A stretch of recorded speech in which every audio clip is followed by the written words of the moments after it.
Au palais présidentiel d'Ankara, le Premier ministre Anatol Koline-Makosso a été reçu en audience par le vice-président de la République de Turquie, Cevdet Yılmaz.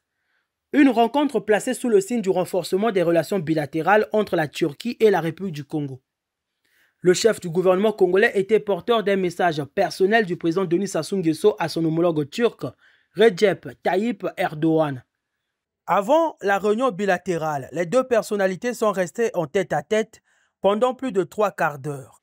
Au cœur des échanges, la qualité des relations d'amitié et de coopération entre les deux pays, jugée excellente par les deux parties. Vous le savez, les deux pays entretiennent des relations très étroites, les deux chefs d'État aussi de façon particulière, mais pas que. Les deux premières dames de façon très étroite, et c'est d'ailleurs une coopération qui a été saluée par monsieur le vice-président, avoir les deux premières dames engagées dans une initiative en faveur de la salubrité et l'assainissement en République du Congo, avec cette initiative zéro déchet à Brazzaville et à Pointe-Noire, portée par les deux premières dames, appuyée par la société Al-Bayrak, à qui il a été confié la charge de ce travail d'assainissement de nos villes. Il a été question des échanges fructueux, prometteurs, rassurants, en réalisant le niveau des relations entre les deux pays, entre les deux chefs d'État, et surtout le développement des affaires de la part des entreprises turques en République du Congo. Vous savez que nous avons été ce matin à la direction de Ulsan Mining, et ça aussi, ça fait l'objet de nos échanges.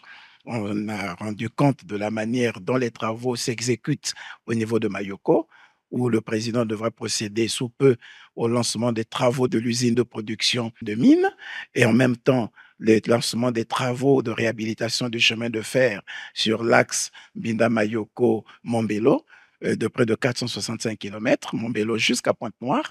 Et en plus de cela, nous avons essayé de regarder aussi les autres axes de coopération dans le domaine de l'énergie, dans le domaine des transports. On a passé en revue toute cette coopération et nous sortons de là satisfaits. Le Premier ministre a rappelé les conditions de présentation de la candidature du Congo dans le strict respect des procédures électorales de l'UNESCO parce que cette visite s'inscrit également dans le cadre de la campagne diplomatique menée par le Congo en faveur de la candidature de Firmin Edouard Matoko au poste de directeur général de l'UNESCO, enjeu stratégique pour Brazzaville. Le président de la République avait adressé personnellement une correspondance à son homologue qu'ils avaient accueilli et d'ailleurs avec beaucoup d'intérêt. Ils nous l'ont encore rappelé aujourd'hui lorsque nous avons porté le message du président de la République. Ils disent avoir reçu en son temps la lettre officielle du président de la République qui a fait l'objet d'un examen. Ils ont examiné la candidature de monsieur Edouard Firmin Matoko, notre compatriote.